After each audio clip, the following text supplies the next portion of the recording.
Welcome to Fearless with Jason Whitlock. I am Jason Whitlock, your host. Happy Monday to you and yours.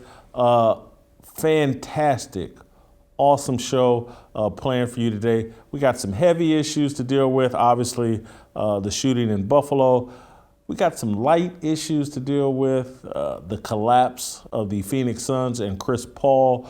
We'll do that with Steve Kim. We'll talk Buffalo with Delano Squires, a Monday edition of Professor D. Looking forward to it.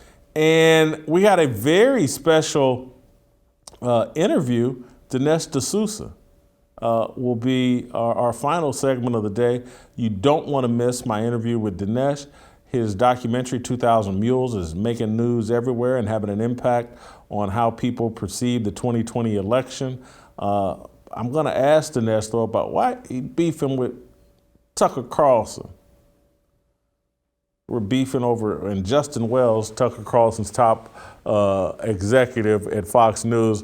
I'll ask Dinesh D'Souza about all of that, but I'm going to start where we love to start, is with a fire. And I know you guys missed this all last week, because I kept you guys got to tell us, y'all was taking off last week. A man's got to rest occasionally. A man needs some time to rest, and so we took last week off. So I'm refreshed. We're all energized. We're ready to go. And so let's get this fire. Let's get this party started right now. We can stop calling Chris Paul a leader. He's not. We can quit comparing the Phoenix point guard to Isaiah Thomas.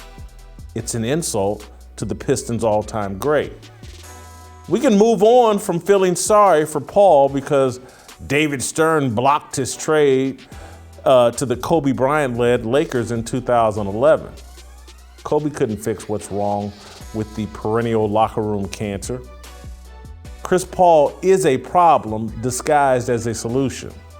We know that now after his latest postseason collapse. His NBA-leading 64-win Phoenix Suns exited the playoffs Sunday night in the most embarrassing fashion possible. The Dallas Mavericks routed Phoenix 123-90 in Game 7 of the Western Conference semifinals. Phoenix trailed by 30 at halftime, by 46 in the third quarter. Paul didn't make a bucket until the third quarter of an elimination game. I can't remember an alleged all-time great coming up much smaller in an elimination game, especially on a team that was favored to win the title. Phoenix led the series 2-0 before losing 4 of the last 5 games, marking the 5th time a Chris Paul-led team blew a 2-0 playoff advantage. It's a record-setting standard. Paul is the first NBA player to blow 5 different playoff series after leading 2-0. He broke his own record. He was the first to blow 4. I was once one of the people arguing that Paul is the modern-day Isaiah Thomas. I fell for his polished image and regular season act. I ignored Paul's numerous critics inside the NBA who swore that Paul's State Farm-crafted good guy image was fraudulent. CP2 blow is not Isaiah Thomas. Paul is Charlie Brown, the cartoon character who can't kick a football. The playoffs are Lucy, the girl who repeatedly clowns Charlie Brown by pulling the football at the last second. This Dallas series snapped me out of my Chris Paul fantasy. He's no leader. At age 37, in his 17th NBA season, he's one of the most immature players in the league. He symbolizes my discomfort with modern NBA players and culture. Both are filled with feminine energy and emotion. The NBA perfectly reflects the emasculation of black men and our cultural embrace of matriarchal leadership. As bad as Sunday's Game 7 was for Paul, he really exposed himself in Game 4. With his mother and wife seated directly behind the Suns bench, Paul fouled out in just 23 minutes of action. He scored just 5 points in a 10-point loss. Shortly after departing the game with his sixth foul, Paul erupted on a young Mavericks fan who tapped Paul's mother's back to get her attention. Paul's overreaction caused security to remove the fan from the arena.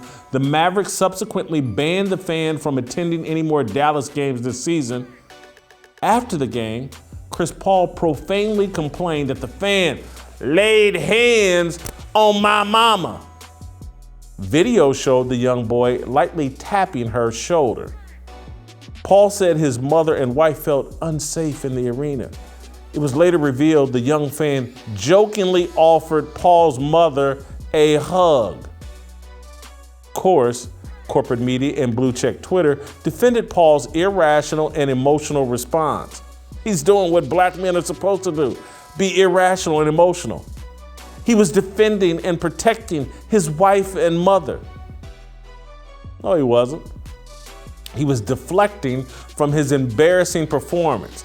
He was smearing a young white fan. He was summoning a social media lynch mob to punish a child for allegedly acting inappropriately toward his mother and wife. Chris Paul exhibited the kind of racist behavior and mindset that led to Emmett Till's death in 1955. Yes, I said it. Yes, I said it, and I don't care if it bothers you. A white man and white women completely exaggerated the behavior of Till and summoned a lynch mob and punished Till. That's what Chris Paul was doing. Again, did he want what happened to Emmett Till to happen to this young fan? No.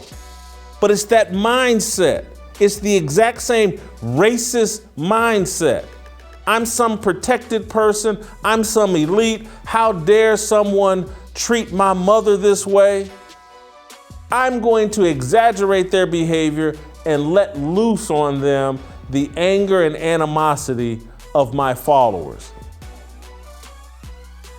The NBA and its players do not want to combat racism.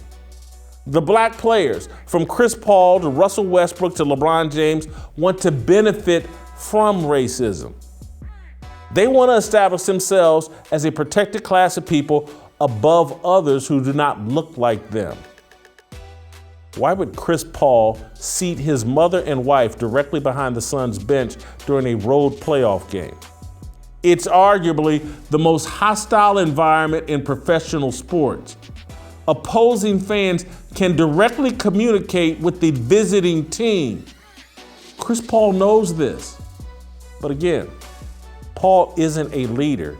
He's a spoiled, entitled jock. He's a beta male afraid to tell his wife and mother no. He's a believer in the matriarchy. Let me make another provocative analogy. Paul's thinking mirrors the mindset of Kenneth Walker, Breonna Taylor's boyfriend. Taylor was the young woman killed when police tried to serve a drug warrant at her apartment in Louisville. Claiming the police never identified themselves, Kenneth Walker fired his gun and shot a police officer. The police returned fire, killing Taylor. So let's take a beat here. Let's think this through. Walker claimed he believed intruders were trying to break into the apartment. He and Taylor arose from bed. He grabbed his gun. He and Taylor walked into the living room of the apartment to see who was at the door. Think this through. What man doesn't tell his woman, hey baby, fall back. Let me see what's happening here. Let me check this out. You fall back, you stay here in safety. I think there's trouble at the door. I got this. I'll let you know when it's good to come out.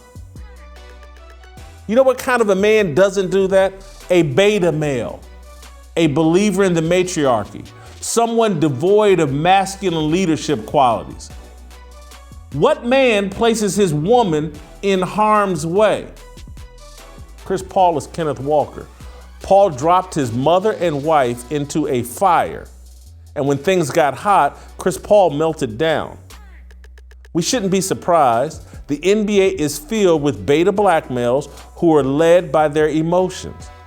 They spend their free time getting their hair braided, placed in buns, and color-coded. When they're not at the beauty shop, they're walking down arena runways in whatever outfit their LGBTQ plus stylist instructed them to wear. The matriarchy rules black culture. You can see it in the NBA. You can see it in Chris Paul. Our leadership model is completely broken. Our highest level of accomplishment is victimhood. Paul achieved his goal in Game 4 when a little white kid tapped his mama's shoulder. Paul cast himself as a victim. The Suns followed his leadership. That's my fire. And I meant every word of it, obviously. There will be some people, how dare you make an Emmett Till analogy? Oh my God, and you brought Breonna Taylor into it, and Kenneth Walker. They're victims. How could you make those analogies? I did it because it's true. People want to run around and make these exaggerated allegations about little kids and get them in trouble, get them kicked out of arenas because you played a piss poor game with your mama sitting right behind you courtside. What's your mama doing sitting right beside you in the huddle? What kind of a leader invites his mama to Game 4 of an NBA playoffs game and sits her in the middle of a fire where you and her have to listen to people shout at you on the bench when you're playing your worst game? There's no thought. There's no forethought. There's no leadership there. There's just someone running around. Oh, my mom and wife, they sitting right behind me on the court. That's a beta male. Tell mama and your wife there's a suite that I got for you, or there's some seats I got for you away from the fire. Or tell them to stay their ass at home. And I know it was Mother's Day last Sunday. But we don't believe in that kind of leadership anymore. Whatever mama wants, just give it to her. I've made this point many times, but the television show Roots, and this put me at odds with many members of my family throughout my life. But the television show Roots, when it came out in the 70s, and I was just a little kid. And I can remember when Kunta Kinte went off to manhood training at age 16, I believe. And when he came back home, every woman in his family, including his mama, had to treat him like a grown man and bow to his wisdom and leadership. He became, once he went off to manhood training, he came back home and he and his father were treated differently than everybody else.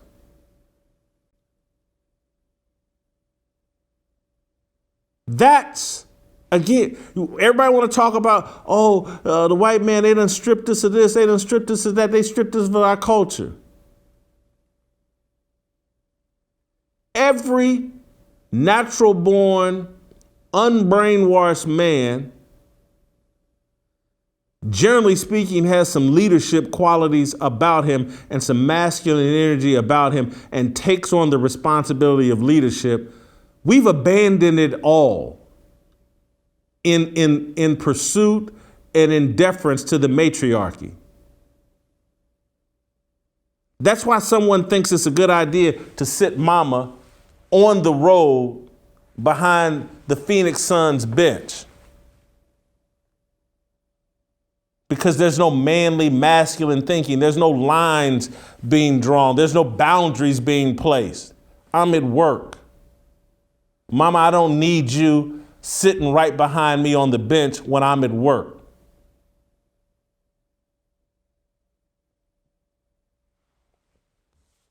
Our whole culture is in tatters. No one wants to talk about it. Everyone, it's all normal. 75% of our kids are growing up with no daddy in the home, no marriage, being put together to support these two kids. It's all normal. We're disrupting the nuclear family. White supremacy is two parents in the home. We're going to do it with one parent, or with a grandmama, or an auntie, or a cousin. That's all just as good as mama and daddy married in a family. We're going to ignore all the evidence, all the data, everything. And we're going to create a new culture. And you know what this new culture produces? Beta males. Men who fold under pressure.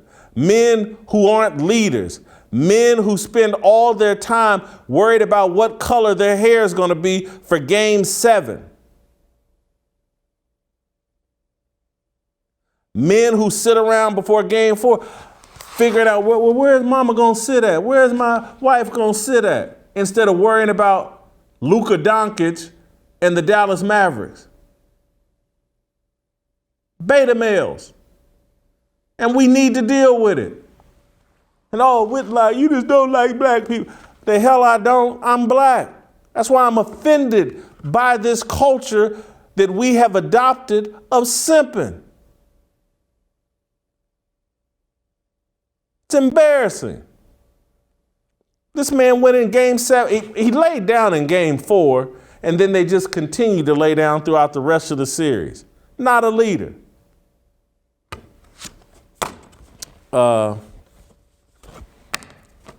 Steve Kim, I'm walking you into quite a fire, but I know you can handle it. I'm going to start you out with an easy one before I get into any of the matriarchal racial. I'm going to start you out easy. Did Chris Paul damage his legacy last night? Yeah. Yes. And the way he's being smeared, I hope he has insurance through State Farm. There's no coming back from this. I really had no idea he had blown so many 2-0 leads. I still remember the Clippers during the early part of the Chris Paul run having a closeout game against the Houston Rockets. This is about 6-7 years ago. I referenced it a few weeks ago. They had like an 18-point lead in the third quarter. I believe it was in Game 6, and they ended up losing the game and the series. And you're right. Whoever called him a point god, they should be charged with criminal blasphemy. Because forget Magic Johnson. Magic is the unicorn. There's not a lot of guys 6'9" that could ever play that position the way he did. But any references or comparisons to Zeke, Isaiah Thomas should never have been made to begin with. Now, let's give Chris Paul some credit. He's made 12 All-Star games. He's made 10 All-NBA teams of some fashion, 9-time all-defensive teams. He's a top 75 player. But if Reggie Jackson October, Chris Paul is Mr. November through April, because when it comes down to the money time in the NBA, he has been an absolute failure.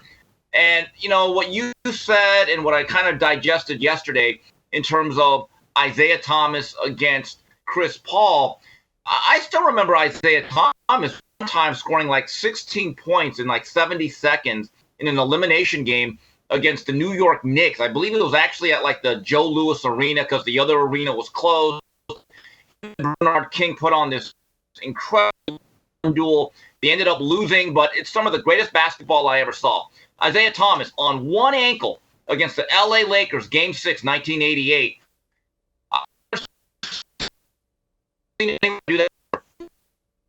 In one quarter, one ankle, maybe the greatest thing I've ever seen in basketball. Fortunately, the Lakers got bailed out at the end with the phantom call on Bill Laimbeer. And just the overall leadership of Isaiah Thomas and how tough he was and how clutch he was. Again, if there's a point guard whose name is not Magic Johnson, as you've stated, and I think me and you are in accordance with this, it is Isaiah Thomas, nobody else. Well, and let's remove Isaiah and Magic. They're in clearly different lanes. I don't put him on the same level as Steve Nash, two-time MVP. Yeah. I don't put him on the same level as John Stockton, the career assist leader in the NBA. This Chris Paul, again, his legacy now is like, oh, that's the guy that folds in the playoffs. And so people are running, oh, he's 37. Well, what about all the previous other times teams he's led have folded after being up 2-0. I don't put him in the same Bob Cousy. I'm trying to think of who what level I would put him on, or who would I compare him to as a point guard. But John Stockton, Steve Nash, no dice. Couple other names. Tiny Archibald. Gary Payton was a great leader in his prime. Yeah, absolutely. Look, Mark Price was a very underrated player. For about 7 years, he was excellent. But a lot of those guys got lost in the Jordan era. And the one thing about Chris Paul that I'm finding out as I do a deeper dive into this, and Pat Beverly, who just absolutely eviscerated him today, it's clear that he speaks for a lot of NBA players, teammates, and just colleagues that have always thought Chris Paul, for as good as he was a bit of a phony. It turns out CP3, he is that class president that it turns out most of the student body actually hates. And I'm trying to figure out, well, how did he get elected as the leader of the school? And Chris Paul has piggybacked a lot. Look, he's done some winning with the U.S. Olympic team. He's won 2 gold medals. He's had a great association with some of the more popular players in the NBA that have actually really won things. But if you Let me tell you who he is. He's short Carmelo Anthony. He's 6'2", Carmelo Anthony. That's who you just described. Stole some gold medals and is friends with LeBron and Dwayne Wade. Yeah. And by the way, as a Laker fan, I'll be honest about this. Let's say David Stern never interferes with that trade, and it's Kobe and Paul in the backcourt.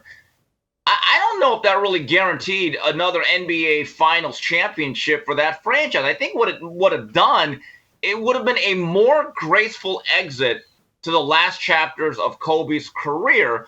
And instead of being like the 10th or 11th best team, while Kobe shot a good batting average at about 33%, probably would have made them about the 3rd or 4th best team, maybe make a run in the playoffs to the second round.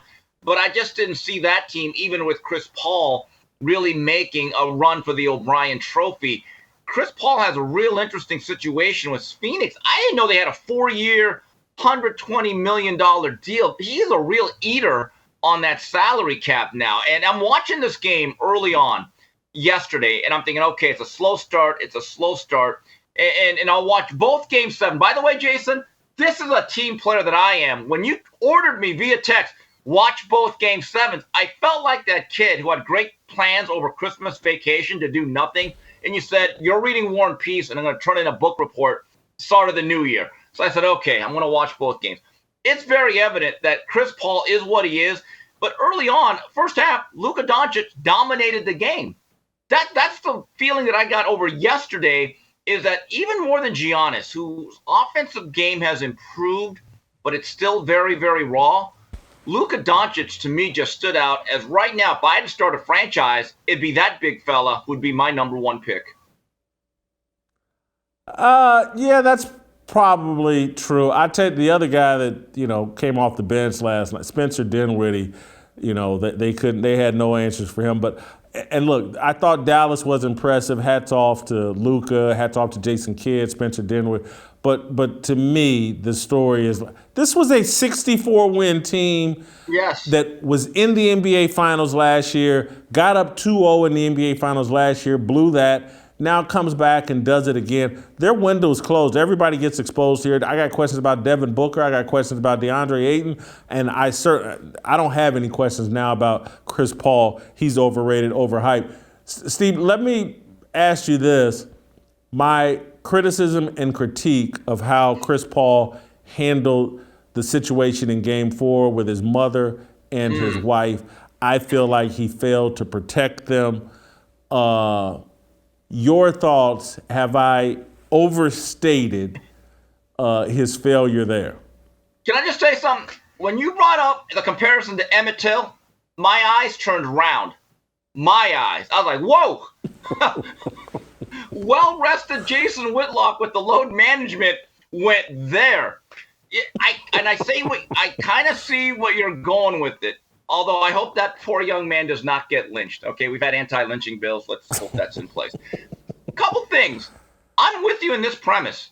If you're going to allow your parents or family members to go to a game, what is the point? What is the net positive of having them right behind the bench, especially in a heated situation in a sport where the players and fans actually have the least amount of barrier? Now, I know this in every other sport, whether it's the National Football League, National Hockey League, Major League Baseball, there's a family section, and they're usually kept away. Or, as you said, sometimes you just buy a luxury box. You keep your friends and loved ones in a cocoon of safety and privacy. To have them literally right near the team, I don't know what that accomplishes. I've known a lot of boxers who have flat out said because of the nature of our business and the atmosphere in which we perform, they won't let their wives ever go to a fight. Bottom line, and you never see them. In fact, some of them don't even let them go to the fight hotel the week of the fight. They just don't want them there. That this is a man's business. This is a vicious, violent, brutal sport that we're in. I don't want you around it. And for Chris Paul to react the way he did and to turn out that all that young man was lightly touch his mother, you're right. It's a complete overreaction. And now that kid's smeared as the worst thing since who knows. But you're right, Jason. If I'm an athlete, I don't know if I necessarily want all my friends and loved ones at any games, because I've seen this in the background where these guys are always messing around with tickets. Do they have the backstage pass? Can they come into the press conference? Look, this is a business. The business that you're in, and this here's the basketball court, is your office. Think about what I said a couple of weeks ago. Guys like Magic and Kareem, they'd have their parents at the game once or twice a year, but they certainly would never sit right behind the bench. Again, this is a place of business. Yeah, I the other part that I added onto this is just like, and I didn't call this guy out by name, but it does similar. The NBA is such a mama's league. And from Kevin Durant's mother being front and center to, and I'll give LeBron credit. I can remember when his mother got out of line at a game and he told her to sit her rear end down. And it's one of the times where I was like, hats off to LeBron. It's his ship and he gets to direct it. Yeah. But I'm just telling you, we have such a matriarchal culture in the black community that we just don't second guess black mothers at all. We don't put up any boundaries or whatever and I get it. Some of these guys, Chris Paul did know his father. His parents have been married, I think, since 1982. But many of these guys didn't know their fathers, and they have this allegiance to their mothers, and I get it. I had a great mother. My parents were divorced. Both my parents were involved. I had an awesome mother. But there is a role as an adult that I have to play. And my mother just can't just get to do whatever she wants, gets to dictate to me when I want to show up at your job or I want to do that. No, it doesn't work that way. And again, I just think black culture is so out of whack and so overrun by single motherhood that there are no natural boundaries. There is no system or customs in place that actually allow men to be men. Jason, you know what really started? The first mother that I really noticed courtside at a lot of games, and she became a personality, and she didn't shy away from it, Allen Iverson's mother. I mean, she used to wear the jersey all the time. You always knew where she was, and she was always on camera. I'll never forget, AI has a domestic issue with his wife. They got into a fight. He locked her out of the house, and she's banging on the doors. The cops were called. And when all of that became this media hailstorm, the mother was out there. There's a famous interview where she's almost arguing with the media about how you were covering this story. And I remember one of her lines is about the wife. Well, did she tell you that? And I'm thinking, oh, my God, this is not a good look for AI. Stop it. Just drive off, be a concerned mother, try to repair that marriage. The other question I have, and it may be a sensitive issue, but I guess we're all fearless here. Jason, you make a good point, and I was thinking about this. How many white parents do you even know what they look like, any of the white players or any of the European players? I can tell you right now, if Luka Doncic's mom or father came up to me and slapped me in the back of my head, I'd have no idea what they look like. In fact, now that I think about it, when you watch the NBA coverage, and if there's a standout white player, for how many there are, do we ever see them in the crowd? I'm sure they the games, but are they ever focused in on at any level? No. And now many of them keep it. Luka Doncic is from another country. Dirk Nowitzki, who was at last night's game, he's from Germany. Nikolai Jokic, where is he from? Ukraine or Russia, or I'm not sure. And so who knows where their parents are living. But literally the same thing kind of goes on in the NFL in terms of the mothers of NFL players, white ones, aren't front and center the way the black mothers are. Yeah. Or, they're even more front and center than the fathers. Again, the media enforces the culture of the black matriarchy. These are spaces and outlets to promote single mothers and to celebrate because they're all victims of the irresponsible black man. That's the narrative that's being promoted. But you're right. I think across the NBA, there are a lot of stage parents, and it's no different than in Hollywood, in the movie industry, where there's a lot of stage parents. You got the same thing going on now. Steve, I want to take a quick break here before we get to an approval segment on Chris Paul. This is not a commercial. This is not another endorsement. This is life or death. Here at The Blaze, we're building a village of Blaze babies with a goal of rescuing 50,000 babies from abortion. Let me tell you a little bit about Preborn and how they have rescued over 188,000 babies' lives. When a woman under pressure to abort her baby meets that baby and hears the precious heartbeat, it's a game changer because 80% of the time she will choose life. Preborn clinics are located in the highest abortion areas in the country, standing strong for mothers in crisis and introducing them to the beautiful life growing inside of them. Would you join us in rescuing preborn babies? It's one of the most important things you can do, helping to preserve these precious lives. One ultrasound is just $28, or you can sponsor 5 ultrasounds for $140 and save 5 babies' lives.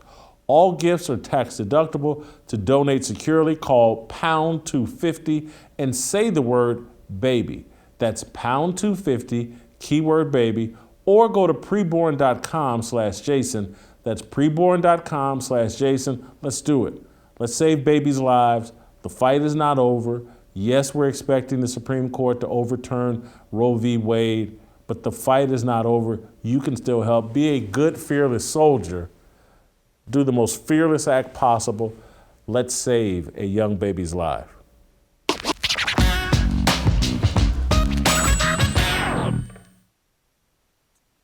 All right, welcome back, Steve. I don't think this is your first approval rating, but it's good to have you here in the approval rating segment. We can get our final thoughts here on Chris Paul. I'm telling you, Steve, I've done a complete 180. This guy was one of my favorite players of currently playing. I'm a huge Monty Williams fan. Guy wears his faith on his sleeve. And so I was rooting hard for the Phoenix Suns. And then that incident happened last Sunday, not this past Sunday, the Sunday before that on Mother's Day. And I have completely soured on Chris Paul. So in terms of job performance, the last, I believe, 4 games, the guy averaged like 8 or 9 points a game. Last night, he didn't score a bucket until the third quarter. The game was over. He fouled out of game 4 and then acted a fool. I give him a 2 in job performance. Yeah, he didn't have an effective game after game 2. And you're right. I believe in the last 5 games of that series, he did not average double-digit points. Nowadays, as a point guard, you got to score a little bit. Look, I gave him a 5, and I thought I was being a little bit generous. Nah, you weren't generous. Well, actually, you were too generous at a 5. I'll take that back. Character, I'm like you and what we talked about earlier. I had ignored a lot of these people that had been hypercritical of Chris Paul behind the scenes. I lived out in LA for 10 years. Chris Paul was with the Clippers for many of those years. I heard the stories and I ignored them. I was like, hey man, the guy's rough around the edges. He's a bit abrasive. So what? If he, pushes his teammates in a way that makes them uncomfortable, he just wants to win. I thought the guy was Isaiah Thomas. I was dead wrong. Other people that know him better, played in the NBA, worked in the NBA, were telling me this dude's a bad dude. So I gave him a 10 in character, 10 out of 25. All right, Jason, we're going to have a vehement disagreement. I actually give him credit for the fact he's been a good citizen. There haven't been any off-the-court scandals. I think that matters. I still think he presents himself well. I gave him a 20. I didn't want to hammer him too much. I mean, for the most part, a lot of times we care about the off-the-court behavior and how they present themselves as individuals. I think he's been okay, so I gave him a 20. We definitely disagree there. Authenticity, I'm not that down on him in terms of authenticity. I think I was fooled because of the State Farm commercial, but those are commercials. I think he's authentic about who he is. He's a bit of a jerk and abrasive on the court, off the court. So I find him somewhat authentic. I gave him a 17 in authenticity. Oh, I'm surprised you went that high. Okay, I went 15 because, as I said, another analogy. He's that teacher's pet that all of the other students hate. Yeah, he might get good grades. He seems to be the guy always sitting in class, raising his hand. Meanwhile, every time he speaks, everyone rolls their eyes and they don't want to eat with him at the lunch table. That's him. So I got to go with a 15. It factor, looks like we got some discrepancy here. He's all over these State Farm commercials. The State Farm commercials have been popular. Now, I do think this latest little, now that he's known as CP2 Blow, that he's now known as a choke artist, his it factor goes down. But before that, it was previously high. I got him at a 14 in it factor. 14? I think I gave him a 5. Because the bottom line, he ain't got it in the playoffs. Look, legacies are made from late April to early June as a premier player. Now, I'm going to say this again. He's top 75. He will have made hundreds of millions of dollars, many accolades.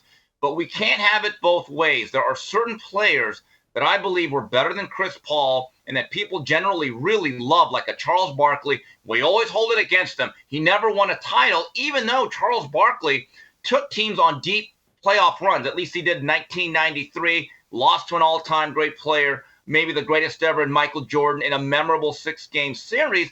Look, we got to have the same standards for everyone, and that's why, yes, you're a great regular season player, though you don't get it done when the weather turns warm. That's why I'm going with the nickel. All right, we both got him at a dumpster fire. I got him at 43. You got him at 45. I'm thinking about adjusting these ratings and make, because I think it's 50 and below is a dumpster fire. I think I may make it 40 and below dumpster fire. I think we need a little bit more room there. You got to be a little bit worse than, it's not like these are Joe Biden approval rating numbers. That's the real dumpster fire. The guy's still hovering above 40. All right, thank you, Steve. I got to move on. Delano Squires. These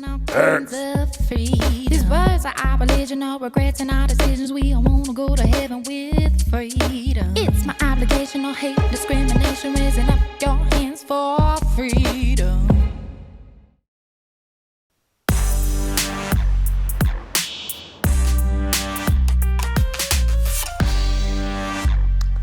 All right, welcome back.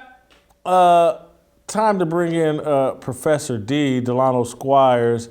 We're going to talk a bit here about the mass shooting in Buffalo that has rocked this country. Everyone's been talking about it. I believe 10 people are dead, 3 more, I believe, hospitalized. The media, I've just got to speak honestly, loves this story because of the racial implications of it.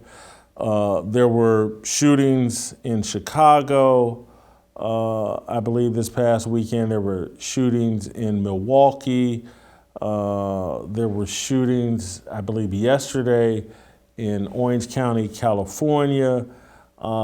This one here in Buffalo, the worst of those, 10 people dead.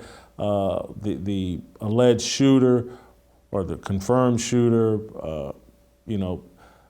seemingly a white supremacist, that this attack was racially motivated.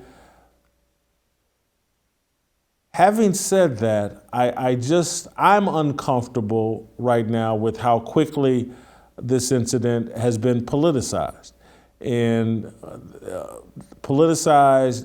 used as a way to, it's conservatives' fault, it's Fox News' fault, it's Tucker Carlson's fault, it's the ugly head of an example of just how racist America is. This is one lunatic, no different than the lunatic that ran over people in Waukesha. That guy was black, no different than the guy that shot up people in the Brooklyn, New York subway within the past month or 6 weeks or so. This one here, though, has the attention of the American media. Joe Biden, I think, has said he's going to go to Buffalo and visit the area. I don't think I heard about Joe Biden going to Waukesha. I don't think I heard about Joe Biden going to Brooklyn, New York. But he's going to Buffalo. And not that I'm just using this clip as an example of how this thing is being politicized and used to make political points. Here is, I believe, Ana Navarro on The View, I believe today, making her political or media point about what happened in Buffalo. And listen, if you are an advertiser advertising on that station, you are part of the problem. If you sit on the board and are trying to be a civilized person, Paul Ryan, my friends, I'm talking to you, you are part of the problem. Yep. If you're a Republican donor tweeting about how bad you feel about this, but you're donating to people like Elise Stefanik, you are part of the problem. Yeah. If you are a staffer working for them, you are part of the problem. If you are voting for them, you are part of the problem. So I'll tell you what great replacement theory should be. We should replace all these people peddling hate and making financial and political gain from spreading racism. We should replace them with people who hold up American values.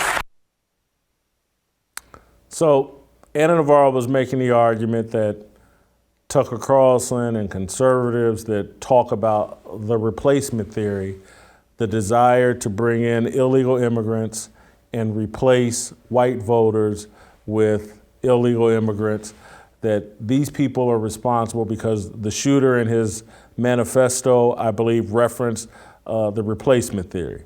And Navarro is arguing that, only the right and conservatives are peddling racism. I see it from my vantage point is the media is promoting racism for clicks, relevancy, ratings, and money. That going on TV every day and arguing that America founded in racism, irredeemably racist, white supremacy, the greatest threat to America. The police are randomly and viciously and strategically going out and killing unarmed black men during routine traffic stops. All of that is a promotion of racism as well. So,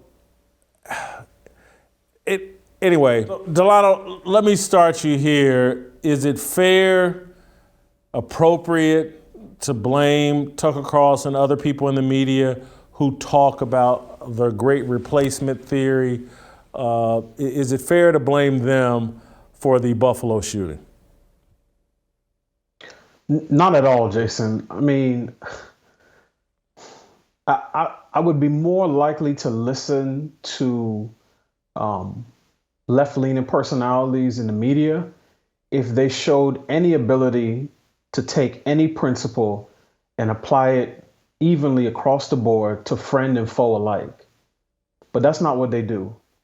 So no amount of anti-police rhetoric, anti-white rhetoric for that matter. Even Ana Navarro, I remember after the Democratic National Convention, when she was back on CNN, she made a remark. Now, she said it in jest, but still, she said something to the effect of, this is the first time I've been around straight white men in a few days, and I enjoyed not being around them for a while, and it did my little brown heart so much good.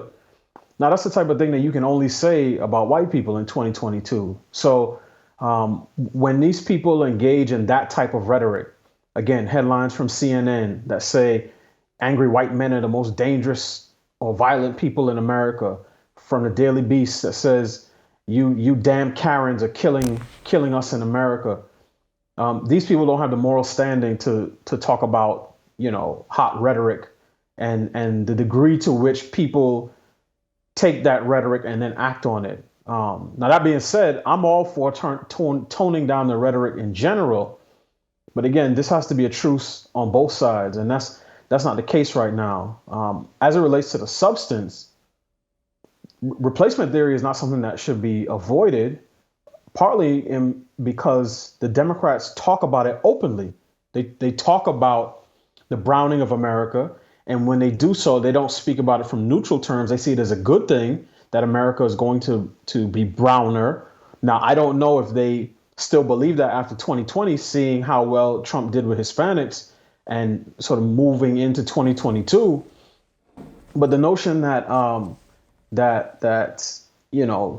a decreasing white demographic is not part of the Democratic playbook is one that I just find strange. They talk about it openly all the time, So I think it should be something that should be discussed, because I think every political constituency in this country deserves representation.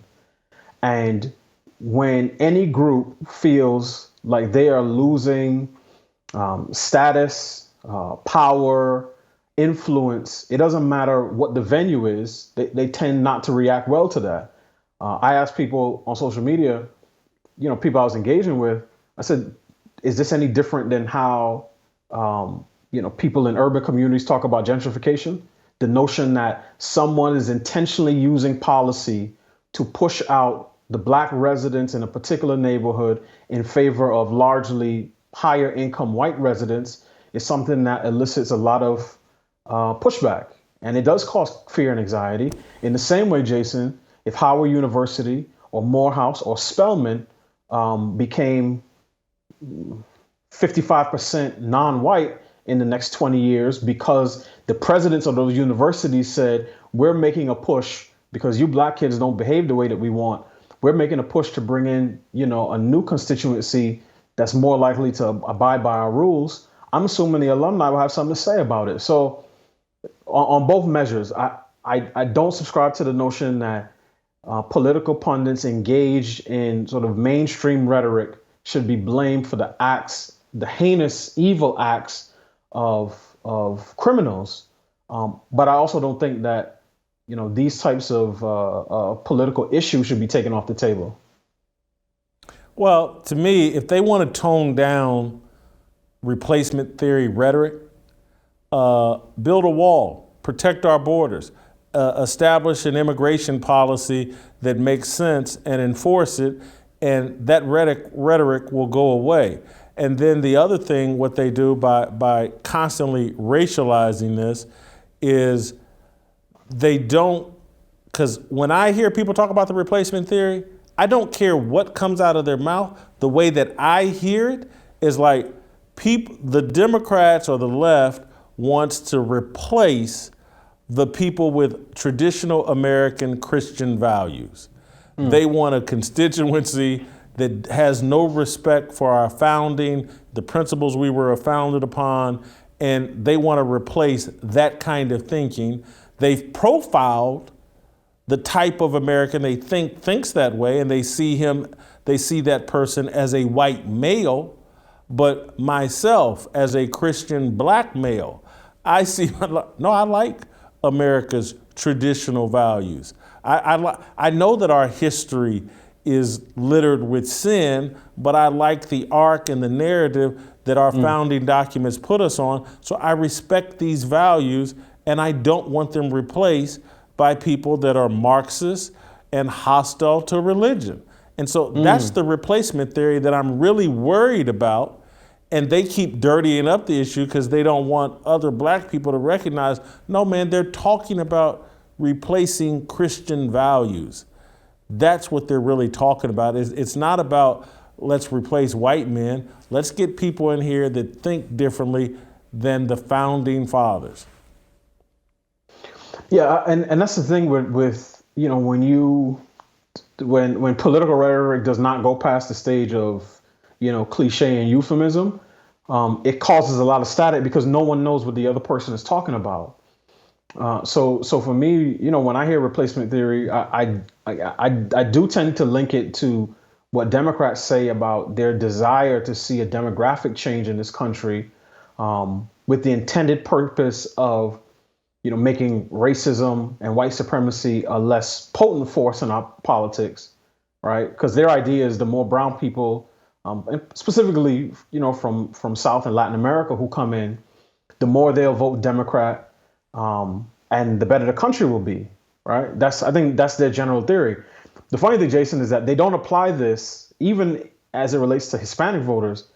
When those voters are coming from Cuba, and they're people who the left thinks will vote Republican, then the head of you know, Department of Homeland Security says, I want to tell the Cuban people to stay where you are. Do not try to come here. But when you're talking about immigration from the southern border, then it's a very, very different story. So I agree with you. I think the fact that discussing, you know, secure borders, a border wall, any of those measures is deemed racist is part of what fuels the fire of these types of theories. Because again, if you're a country and you don't have borders, you're not a country, you're a region. People are just passing through. It's the same way you may build a house. The structure may look good, the foundation may look good, right? The windows may be stained glass, brand new roof, so on and so forth. But if you have no doors and people can just pass in and out, then you don't really have a house. And the people who live in that house will never completely feel secure. So my thing is, I don't really care about the demographic part of it, right? Because for me, part of what the government, its first responsibility is to the citizens of this country. If citizenship means nothing, then you'll get people who don't care about it. And I think that's part of what you're seeing right now. And I also don't fault the people who come here because we are the ones who create incentives for them to come here. So it's one of those things where, again, I think the left completely lacks any sense of self-awareness. The people on MSNBC and The View who engage in, you know, racial demagoguery and firestar arson on a daily basis have no standing, no moral authority to lecture anybody about how we talk about race, because they explicitly racialize issues. I remember coming out of, well, we were still in the pandemic, and Joy Reid said something to the effect of, you know, Texas is opening up because these white people want to get blacks and Hispanics back to making their steaks. I said, what? I didn't even understand where that came from. But this is the type of thing that these outlets engage in on a daily basis. So I reject not just their arguments, I reject the authority that they think they have to even make them. So this seems obvious that there's a double standard here, but when you look at Buffalo and the media's reaction to that, as opposed to Waukesha, where Darrell Brooks, black man, put a lot of racist stuff on his social media platforms, but the media didn't seem to want to pay much attention to Waukesha, and it's almost like, I hate to say it, but it seems almost celebratory that they're happy that this, but look, there's racism, and we get to talk about it, and we're gonna, and am I right that there's a clear double standard? We're looking at it in real time. Oh, absolutely. I mean, anybody but Stevie Wonder could see that there's a double standard here. That part is not even in question, right? Now, I will say this. I think, as I said, I think both sides could tend to turn this down because I'm sure you noticed this, especially over the last couple of years.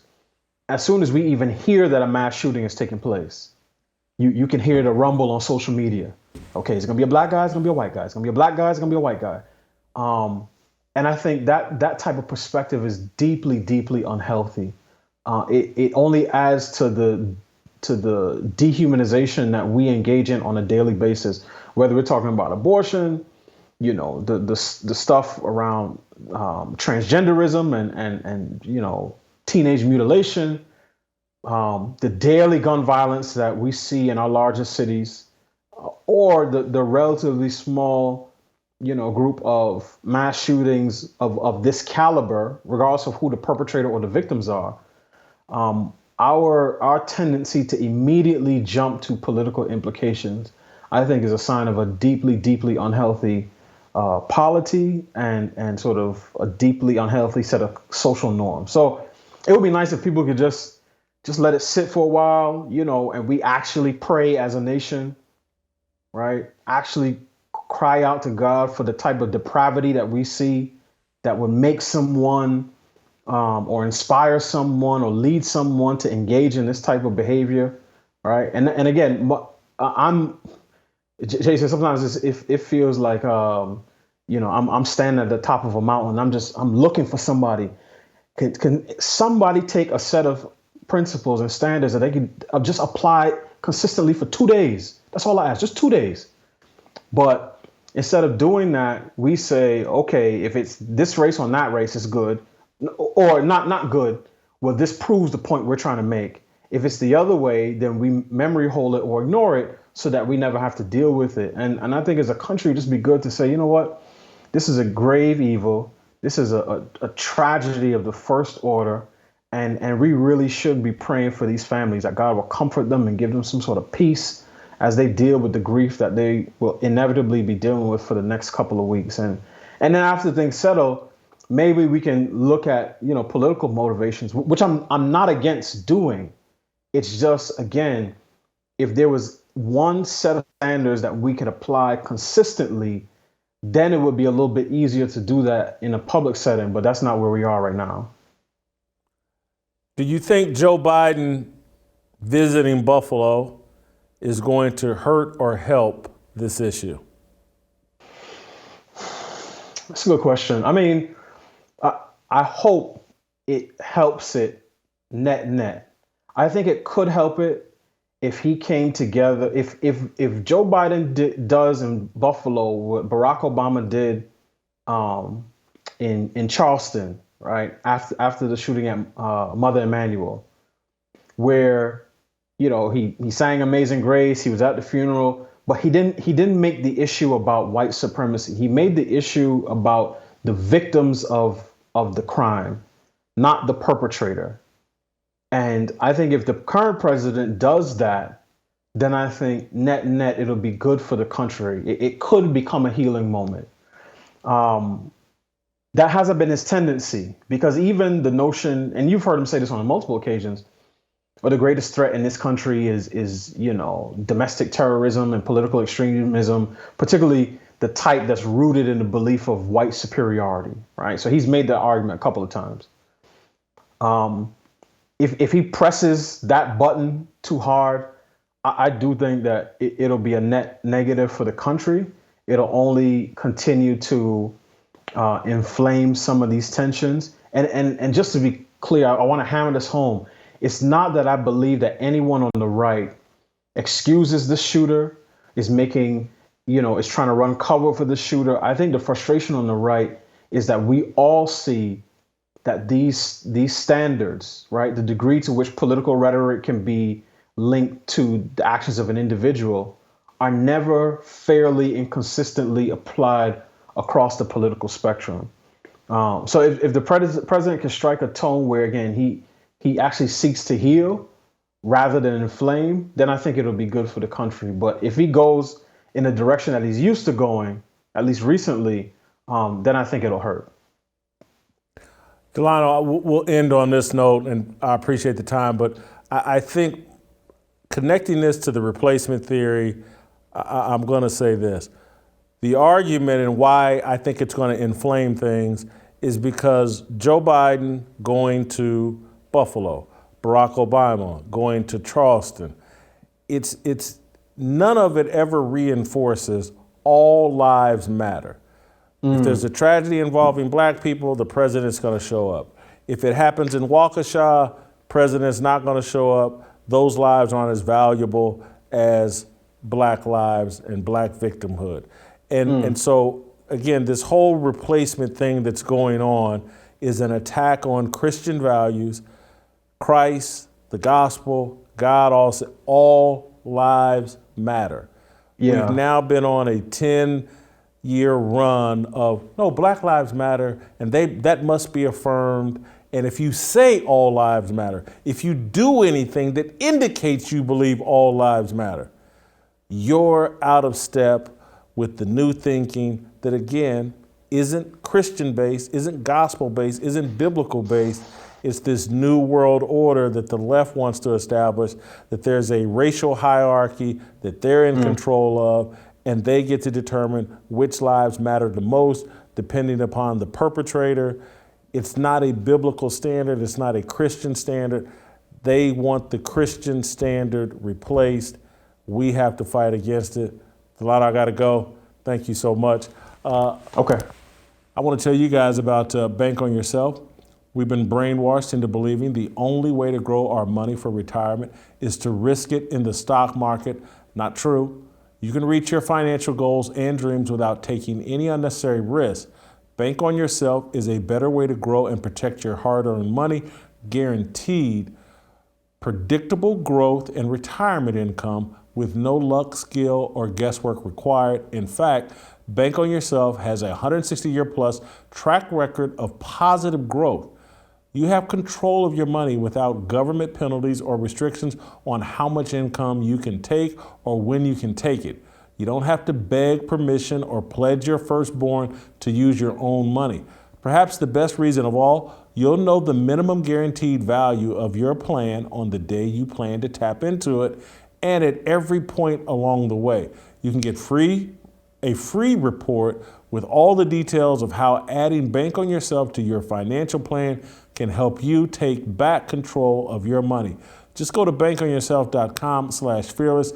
That's bankonyourself.com/fearless.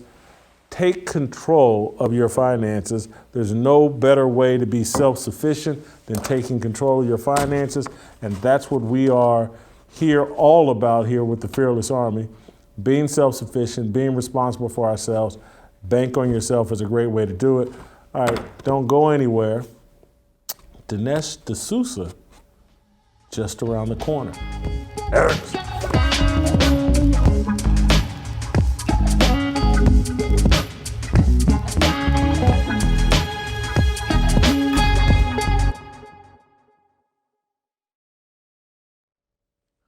All right, welcome back. We have an awesome show going today, and where it's going to get even better.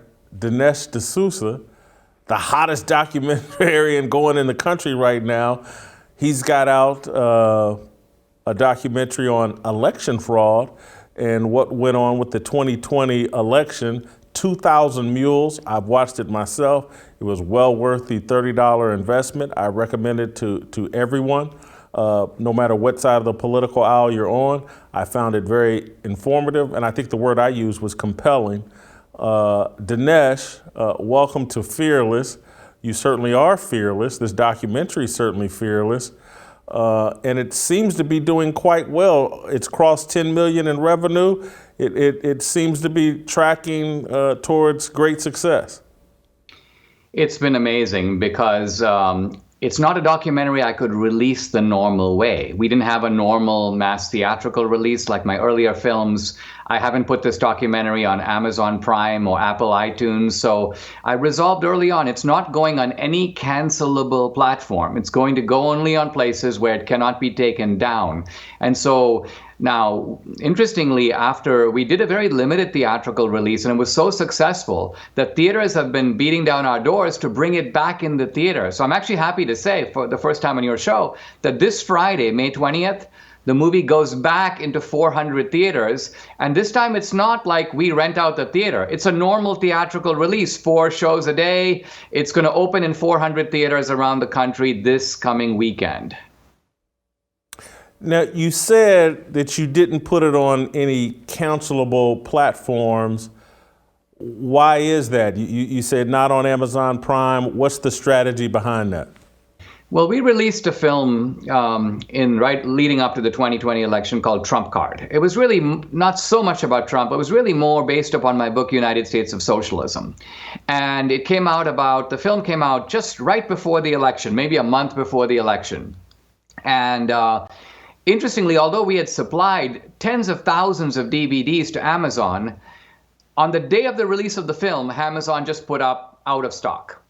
So they didn't ban the film, they just refused to ship it. And people were trying to order it, but they couldn't get it, and they obviously wanted it before the election. So I got such a bitter experience from being shafted by a very powerful company at the last minute. Now, Amazon claimed, this wasn't ideological, they had a glitch. But I mean, we had a narrow window between October and the election. So I'm like, in the future films, I'm going to do it in such a way that I don't want my trailer pulled down on YouTube. I don't want to. So if Facebook wants to ban me, go ahead and ban me. Right now, I'm not dependent on Facebook. I'm not dependent on YouTube. And I'm not dependent on Fox.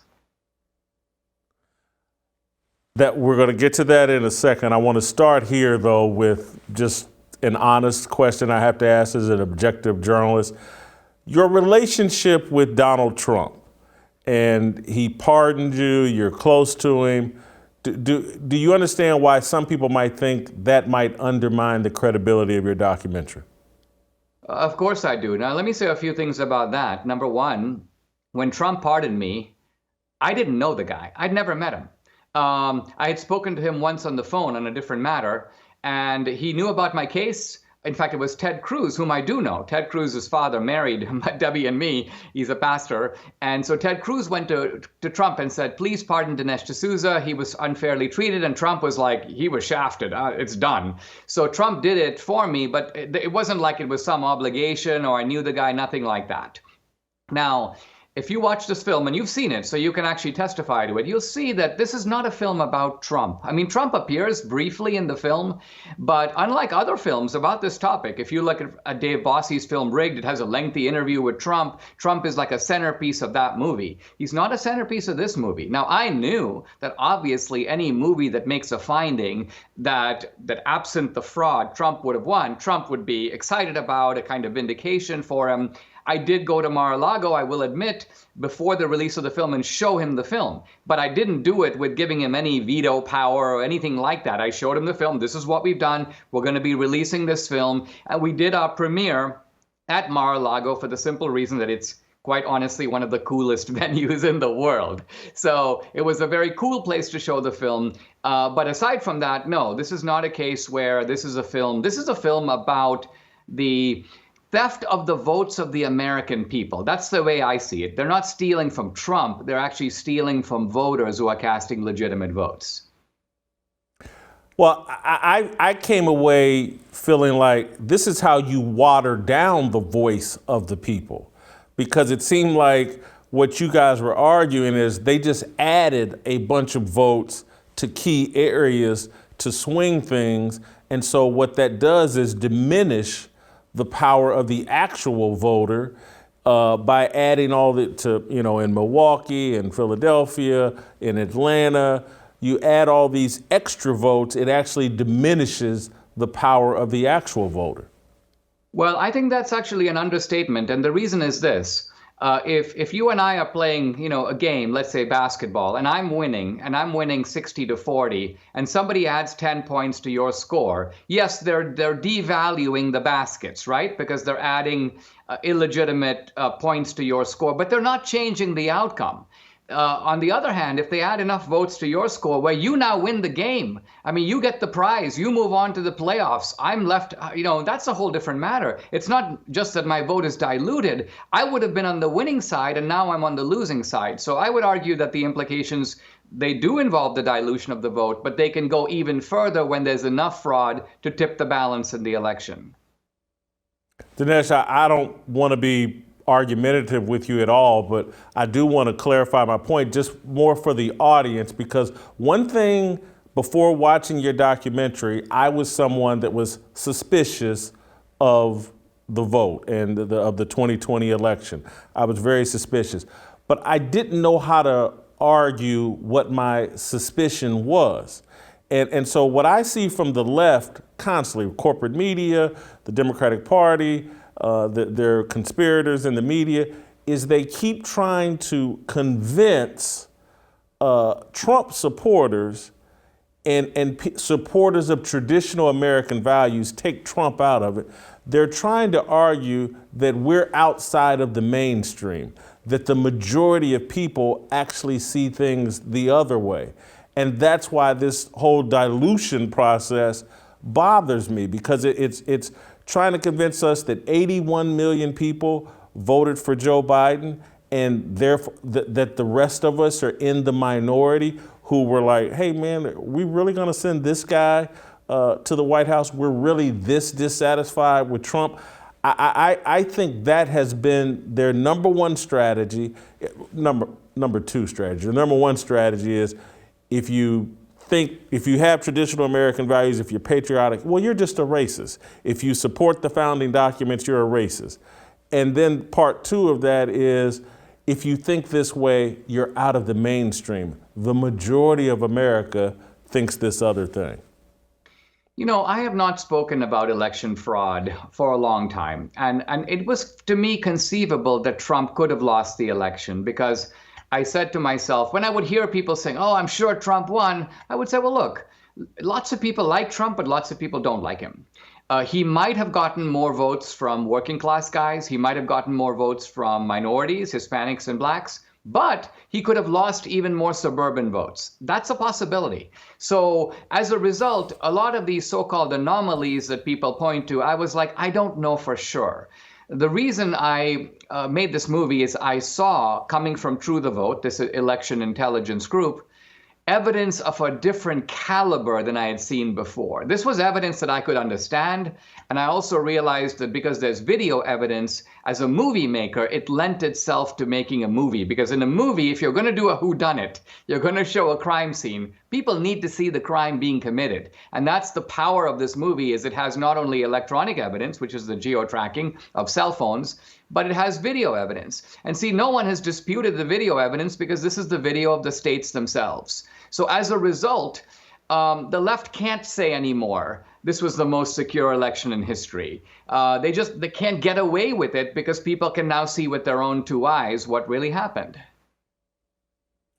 The other thing that you argued well in your documentary is like, hey, there's a high standard we set before we present this to you as compelling evidence of fraud. There had to be multiple examples of them going to the same place, and either the drop-in mailbox places or these charities or grassroots organizations. There had to be multiple examples of this. That was what I found really compelling, along with when you're showing people on video wearing plastic gloves to put mail-in ballots in a box and then immediately throwing away the plastic gloves. You've caught them with their hands in the cookie jar. If there are no plastic gloves, the plastic gloves can only indicate we're committing a crime, and we know we're committing a crime.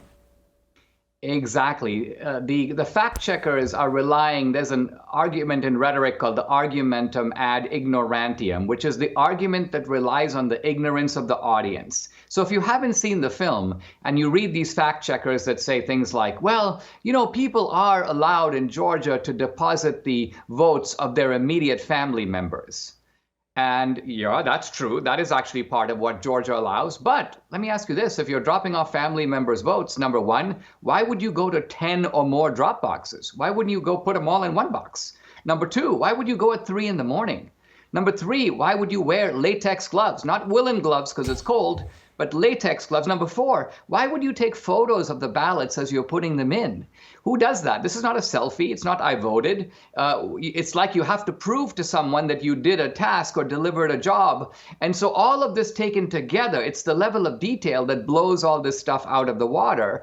And as you say, the geo-tracking is accurate, and then the video confirms the geo-tracking. So in other words, you can see from the geo-tracking that a mule, a particular guy, let's say me, was at a particular drop box at, let's say, 1:57 a.m. in the morning. Then you go look in the video at 1:57, there he is. So the one confirms the other, and as a result, the combination of the two independent streams of evidence is really convincing. Dinesh, all controversy a lot of times can be good, particularly if you're selling a film. I want to reference a couple of tweets you've made to ask, what's going on here with you and Fox News.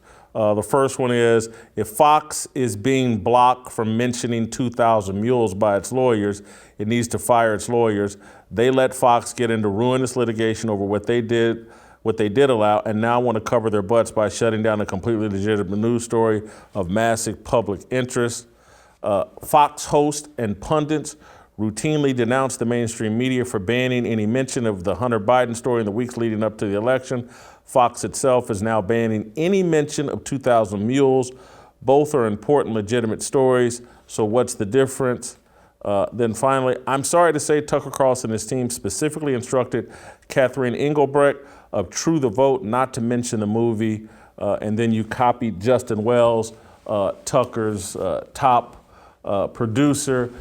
You're beefing with Tucker Carlson, who I think most people would consider an ally of Dinesh and probably an ally of 2,000 Mules.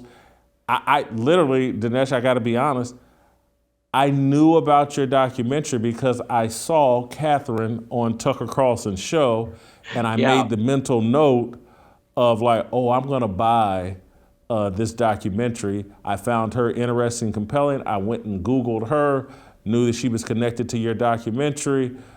Why are you beefing with Tucker Carlson?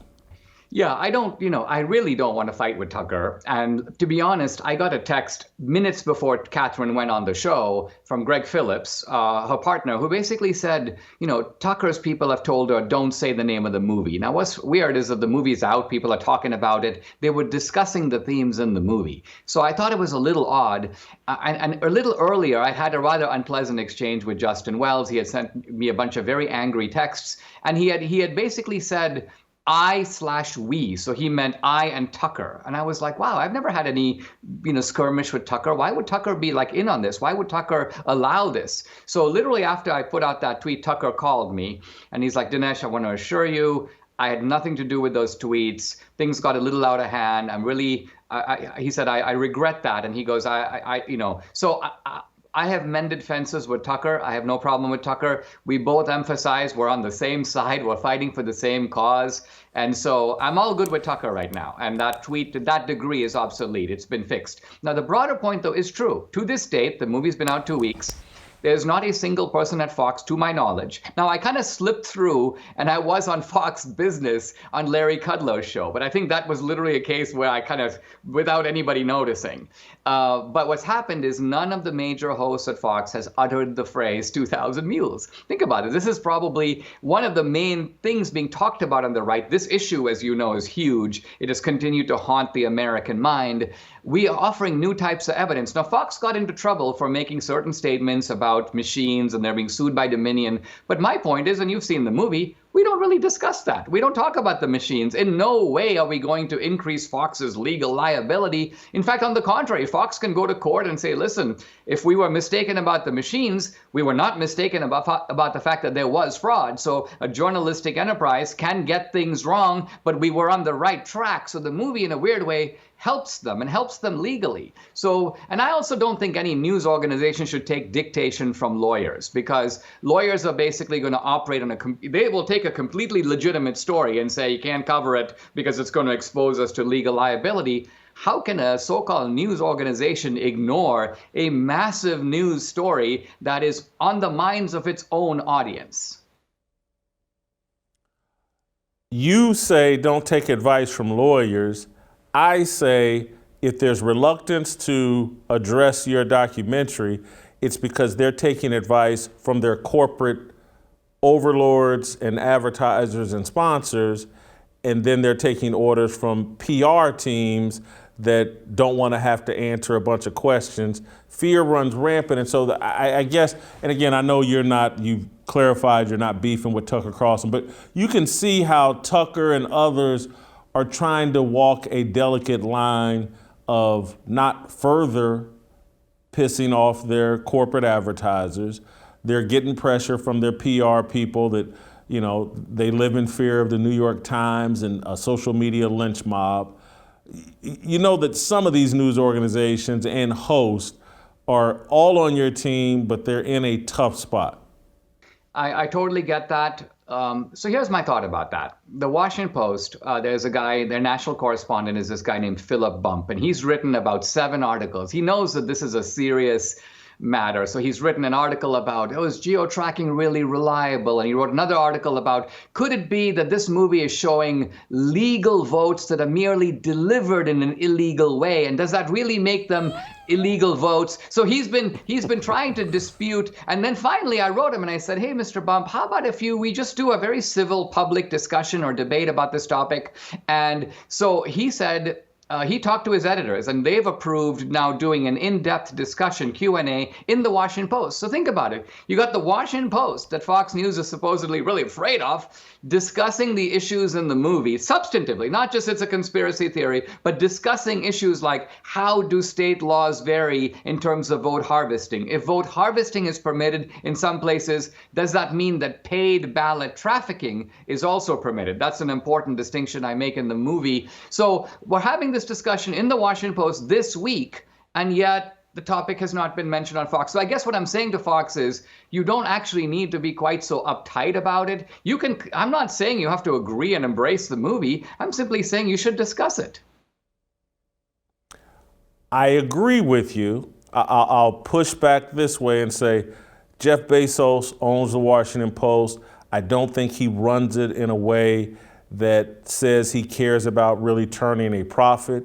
And so the Washington Post perhaps is freer than Fox News, which again has lost a lot of the major corporations won't touch Fox News. That's why Mike Lindell and My Pillow are so, you have to be a real patriot to support Fox News. I'm not criticizing their advertisers. I actually love their advertisers but again, I just think Fox News is in a tiny bit more vulnerable position than being owned by second, third richest man on the planet. And so they're free. And I can't wait to see how they treat you in this Q&A documentary. I hope you got some agreements in place that make sure they deal with you in an honest fashion. My expectations are low. And then, Dinesh, I guess my real concern is Republicans, the politicians. That's who's really being silent here, in my view. These guys, all of them, should be promoting your documentary and suggesting like, hey, you know what? Donald Trump wasn't crazy. There was funny business in this election. Time magazine said they fortified the election. Dinesh D'Souza has put out evidence now that they stole this thing. It's the politicians and their silence which bothers me the most. Well, I must say that I'm not giving up on the Republican establishment. I had Steve Scalise, the number 2 House Republican, on my podcast a couple of days ago. He's like, everyone's telling me about 2,000 Mules. He's like, I haven't seen the movie, Dinesh. I'm like, you know what, Steve? When I go home, I'm going to overnight you a copy of the movie. So it's interesting because you're right. The Democrats, if I were making this movie for the left, if I were to show that Trump stole the 2020 election, the 2016 election, they would be all over this so fast. I would be on every network, every politician. Schumer would be speaking about it from the floor. The Republicans don't work like this. It's sort of like it takes them about 3 weeks to get the memo that there's even a movie out. Second of all, they won't take any steps to do anything about it until someone, literally one of their big donors ideally, sits them down and says, watch this movie and don't get up until the credits roll. So I invited a bunch of these guys to Mar-a-Lago. I went and gave a presentation at the RNC where they were doing a training meeting, and ours was not an official part of that agenda, but it was available to them, and about 40 or 50 of them came over, but a bunch of them didn't, and Ronna McDaniel did not, even though I sort of brought, you may say, the circus to her door. And so what I'm getting at is I think these guys do need to see the movie. It's still relatively new, but if they see it and they still don't say anything and they don't do anything, this will be a very chilling statement about the sorry state of the Republican leadership right now. Well, a lot of people love that hear no evil, see no evil, speak no evil, and they'll put the blinders on and never watch it. Again, I can't. I think it's very compelling, very worth watching. Dinesh, if you had to make a prediction, where do you think this goes from here? Do you think at some point there will be a legitimate investigation into the election fraud that clearly did occur in the 2020 election? Do you think this thing has legs, or will this conversation, or the midterms will happen, and maybe if that goes well for Republicans, they just drop this issue? No, this is what I think is going on. There's an investigation based upon True the Vote's research going on in Georgia right now. But I'm a little suspicious of it because it's being run by Secretary of State Raffensperger, who has been kind of on all sides of the fence on this. And it's going to be very difficult for him to admit, I was the sheriff and a big heist was going on right under my nose. I didn't even know anything about it. So I don't know if he's advancing the investigation or sort of blocking it. I can't tell. The sheriff of Yuma saw a movie, went berserk, and has opened up an investigation in Yuma, Arizona. And I believe there will be arrests fairly soon. By the way, the mule that I interviewed in the movie, Greg Phillips interviewed in the movie, is from Yuma, Arizona. And that would be a very important step forward because, see, True the Vote has the cell phone IDs of these mules, but doesn't have their names. Only law enforcement can get their names. And the way they do it is they just get a warrant. They go to the cell phone providers who then give them their names, and then they interview the mules. Who paid you? Who put you up to it? Who organized this operation? So that's the logical next step. There are people who come up to me and they go, well, is the Supreme Court going to watch your movie? And no, the Supreme Court's not going to, it doesn't work like that. There needs to be an investigation. People need to be arrested. A larger organization of this needs to be unraveled. And then the next steps of action can be taken, because I'm pretty sure this goes pretty high up the totem pole. I don't think this is something that some low-level nonprofits in these states organized on their own. It's organized in 5 separate states in almost an identical way. Dinesh, I just want you to be crystal clear here and maybe tell us why, but I think you said you think there will be arrests in Arizona sooner than later. Am I right on that? And why do you think that? Because we are talking about rampant illegality on 2 separate levels. The first one is the mules. In no state is it legal to pay anybody to deliver a ballot. And so even though a state might say, in Georgia, for example, you can give your ballot to a family member. If you're in a nursing home, you can give it to a caregiver. You drop it off. But you can't turn over your votes to these nonprofit organizations to hire mules to go drop them off in the middle of the night. That's illegal in every state. Number 2, nonprofit organizations, especially these so-called 501c3s, are strictly forbidden by law from engaging in any kind of partisan electioneering for any candidate or any party in any way.